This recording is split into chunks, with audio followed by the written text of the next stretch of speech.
Welcome back to Silverstone and the Power Max Mini Challenge. This is the third and final race of the weekend. It's the reverse grid race, and after a frantic early start, it's still Lee Patterson and Lawrence Davey who are fighting for the lead, and David Grady very much in the mix as well. So it's currently Lawrence Davey has got the advantage. Grady up into second, Patterson in third, but chasing down the gap. He's bringing Ben Spallog with him for company, and then we've got Charlie Butler-Henderson in fifth place. These cars all in the F56 class. This is the JCW class. Lindstedt in the thick of the action, trying to take the class lead.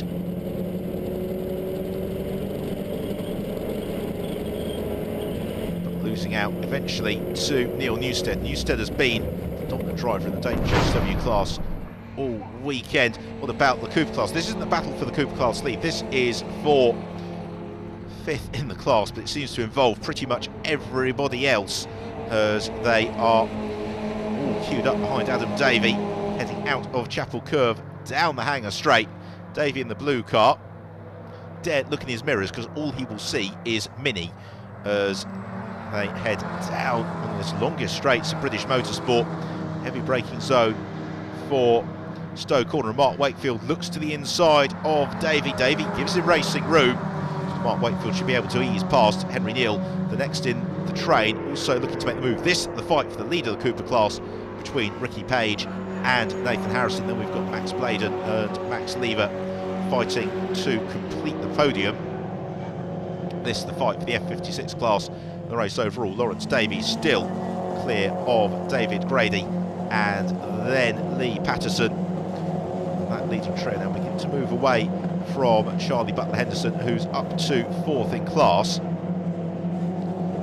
So drivers trying to make progress. Harry Volcard and William Phillips amongst them. So of course race 2 winner Ryan Rhodes has not really featured that heavily during this third and final reverse grid race of the weekend. But it's always the challenge of when do you make your move to try and pick your way up through the order. So another lap reeled off, and Lawrence Davey still leading the charge. David Grady settling in behind him, and then Lee Patterson. Everybody else flashing through. Nick Foster also progressing strongly. There is Rob Smith, retirement in race 2. He's just ahead of William Phillips. And now Patterson beginning to see Lawrence Davey building that advantage over David Grady, and this is the point at which Lee Patterson will need to pounce. Now, will he be able to get that run out of Chapel Curve?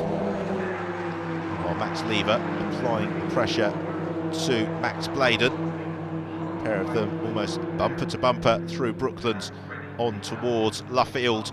And they're beginning to run out of laps here. There's Lever quite as quick as Bladen out of Luffield. He'll need to make up that ground in the toe through Woodcote. Meanwhile, Ricky Page leading from the front, but now Nathan Harrison begins to ask all the right questions. Looks one side, then the other as they head towards Copse Corner. He can't quite find a way past him. What about Bladen and Lever? Likewise, no way through. As in the JCW class, this isn't the battle for the lead. This is for third place between Kevin O'Connor and Hamish Brandon. Brandon Panda Racing car all over the tail of the blue machine of O'Connor, as Henry Neal has moved up ahead of Mark Wakefield into fifth place in the Cooper class. This is an absolutely ferocious fight. It shows the very best of the Power Max Mini Challenge, which is, although they're battling so hard, the racing is very clean and without contact. Nathan Harrison looks to challenge Ricky Page for the lead of the Cooper class, and he goes around the outside of Page and gets his nose in front of Ricky as they head towards Vale. And more importantly for Harrison, it gives him track position for the left-hander at the Vale. That's what he does on the brakes to the inside. And then the never-ending right-hander at Club as they pick up the throttle, however, nice and early. Meanwhile, fight that lead the race is all coming together once more. Charlie Butler-Henderson has bridged the gap to the leading trio as David Grady looks to the inside. Lawrence Davey, and Davey outride onto the AstroTurf. That is the opening that Lee Patterson was looking for. Patterson already passed David Grady, who had to get out of the throttle, and now Lee Patterson chasing Lawrence Davey as they hurtle towards the braking zone at Brooklands. Patterson just snatches the brake as they head through the left-hander, then on towards Luffield. Lawrence Davey having an immensely difficult race here, because leading from the front in championships such as the Mini Challenge really takes some doing, particularly on a circuit like Silverstone where you can slipstream. Another lap completed on towards Copse Corner. Davey turns in just with a slight dab of the brakes. The same for Patterson. Butler Henderson now up into third, and David Grady demoted off the podium. Much better race this time round for Charlie Butler Henderson. Meanwhile, in the JCW class, Kevin O'Connor keeping Hamish Brandon behind him. Keith Issat has also joined this fight for the final spot on the podium. And with these three classes all on track at once, you never know where to look for battle. There is Neil Newstead, the JCW class leader. Erka Lindstedt is some way back, and then we've got this fight for third place. In towards Copse Corner, Brandon thinks about looking to the inside of Kevin O'Connor, but O'Connor making life difficult here for Hamish Brandon by doing all that he needs to do, which is sticking to the racing line, letting those around do the hard work. We return to the fight at the front of the F56 class and the race overall, and it is still Lawrence Davey, but under increasingly sustained pressure from Lee Patterson. Patterson through Stowe, Butler Henderson in third, has a 5 view of the action as Patterson darts for the incredibly late move on the brakes. To the inside, Lawrence Davey, beautifully judged by Lee Patterson. A little bit of contact as Davey tries to fight back through, and that may just cost Davey second place. Indeed it does, because Butler Henderson sneaks past Lawrence Davey. Right, here's a look at it from Davey's perspective. Incredibly late on the brakes from Patterson. And then Patterson moved across just in the nick of time to cut off Davey's approach into club. That meant Davey got out of the throttle.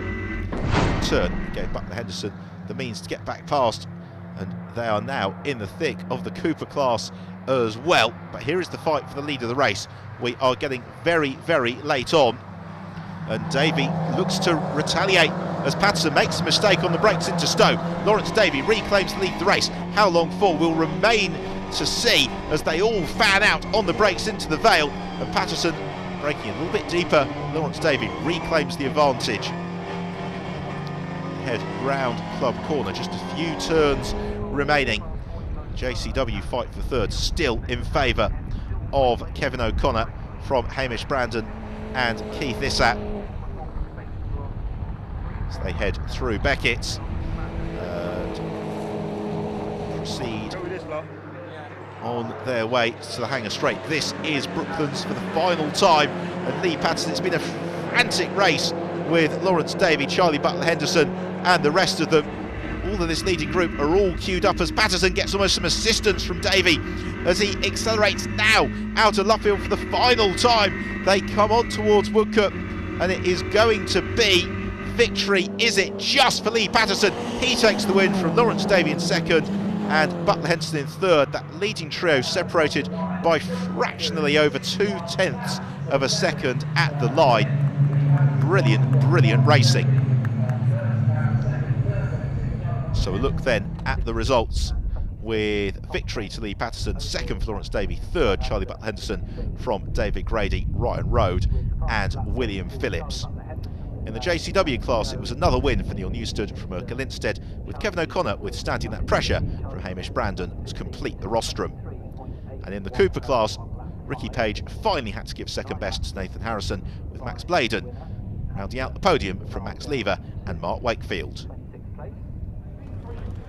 So for the final time this weekend, the chance for the drivers to celebrate on the podium at Silverstone, with Lee Patterson taking his place on the top step of the rostrum.